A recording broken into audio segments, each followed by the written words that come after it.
Everyone. तो आज हम पढ़ने वाले हैं रेस्पिरेटरी वॉल्यूम्स और कैपेसिटीज। चार टाइप्स की वॉल्यूम होती है: tidal volume, inspiratory reserve volume, expiratory reserve volume और रेजिडुअल वॉल्यूम। टाइडल वॉल्यूम क्या होती है? Normal volume of air a person can inspire और एक्सपायर। दोनों में ही सेम होगी, 500 ml पर सेकेंड। पर मिनट की निकाले तो कितना हो जाएगा? 5000 ml टू 6000 ml। यहाँ देखो, सबसे पहले मैंने ग्राफ के थ्रू बताया हुआ है। सबसे पहले क्या है? Tidal volume. टाइडल वॉल्यूम ये कितना है? 500 ml, ठीक है, पर सेकंड का। और अगर पर मिनट का लिखेंगे तो ये कितना हो जाएगा? 5000 ml टू 6000 ml, ठीक है। इसके बाद अगर बात की जाए inspiratory reserve volume, inspiratory reserve volume क्या होता है? Additional volume of air inspired during forceful inspiration.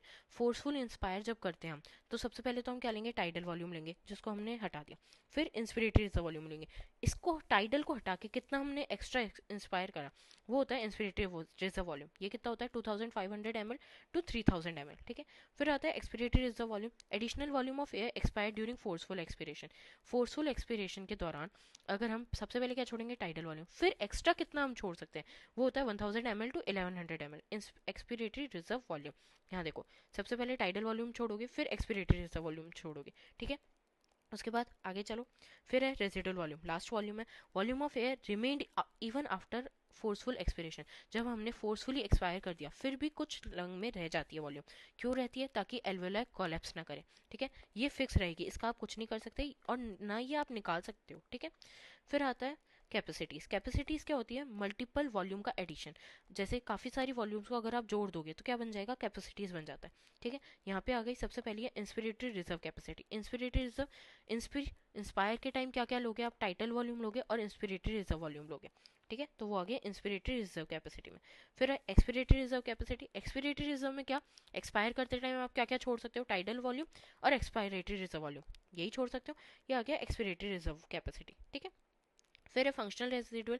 Functional residual क्या है? नॉर्मल ब्रीदिंग के टाइम पे फंक्शनली हमारे पास क्या बचा है, क्या वॉल्यूम बची रहेगी, ठीक है। तो वो क्या है? एक्सपिरेटरी रिजर्व वॉल्यूम और रेसिडुअल वॉल्यूम। नॉर्मल ब्रीदिंग के टाइम पे तो आप टाइडल वॉल्यूम ही छोड़ोगे ना, बचा क्या क्या रहेगा? एक्सपिरेटरी रिजर्व वॉल्यूम और रेसिडुअल वॉल्यूम, ये हमेशा बचा रहेगा, ठीक है। ये आ गया फंक्शनल रेसिडुअल कैपेसिटी। रेसिडुअल नाम में ही रेसिडुअल आ गया, तो ऑब्वियसली इसमें रेसिडुअल वॉल्यूम आती है। थोड़ा आप इस तरह से याद कर सकते हो।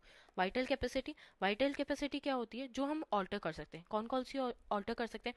Inspiratory reserve volume, tidal volume, expiratory reserve volume. Residual volume हम ऑल्टर नहीं कर सकते, तो ये नहीं आएगा वाइटल कैपेसिटी में।